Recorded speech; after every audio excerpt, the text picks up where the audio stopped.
And this is a Volvo Penta SX. You see this new gimbal bearing in there, new boots in there. If you ever hear one growling, there's what one looks like after you don't service it correctly.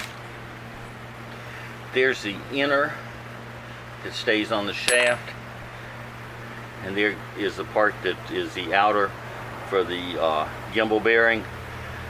And this one fought us to no end to get it out because you don't have the center to pull it out. So you almost have to take apart the whole transom assembly to get it out.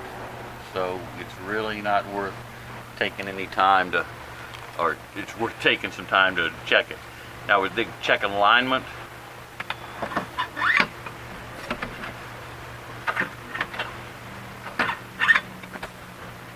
that's perfect.